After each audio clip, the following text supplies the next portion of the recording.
సౌలు ఏమేమయ్యాడు? రాజయ్యాడు. ఇక సౌలు ఎక్కడికి పోయినా ఎవరు చూసినా అయ్యా వందనాలు వందనాలు బాబు, అయ్యా రాజుగారు నమస్తే వందనాలు అని అందరూ అతన్ని పొగుడుతున్నారు. ఇప్పుడు సౌలుకు చాలా సంతోషం వచ్చింది, ఆనందం వచ్చింది. అలాగే ఉన్నప్పుడు అది మంచిదంటారా చెడ్డదంటారా? ఎందుకు కొందరు ఏడుస్తున్నారా? ఏడవద్దు నా కోసం ఏడుస్తున్నారా? కాస్త నవ్వుతూ సంతోషంగా ఉన్నాం. వాక్యం వింటూ ఉండండి.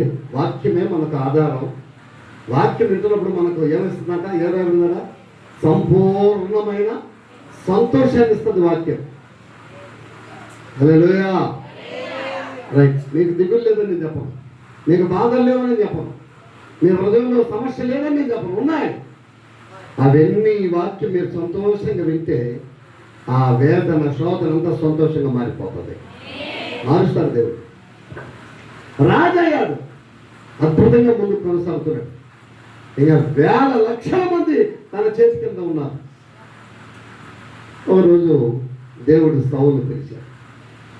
సౌలు పిలిచి, సౌలా అది ఆ పట్టణానికి వెళ్ళి, ఆ పట్టణం నాకు వ్యతిరేకంగా జీవిస్తుంది, అందులో చాలామంది నాకు అనుకూలమైన వాళ్ళని లేపినాను, వాళ్ళు చెప్పిన ఏమలేదు, వాళ్ళు విరోధమైన పాపం చేశారు, నాకు వ్యతిరేకమైన పాపం చేశారు.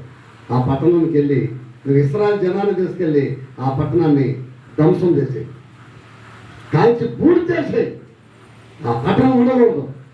ఎంత చెప్పినా వెళ్ళా. ఆ పట్టణాలు బట్టి చాలా పట్టణాలు పాడైపోతున్నాయి. ఆ పట్టణంలో ఉన్న జనాన్ని తీసి అన్న సౌలు చెప్పారు. సౌలు రాజు కదా, కొంతమంది మనుషులు తీసుకుపోయాడు.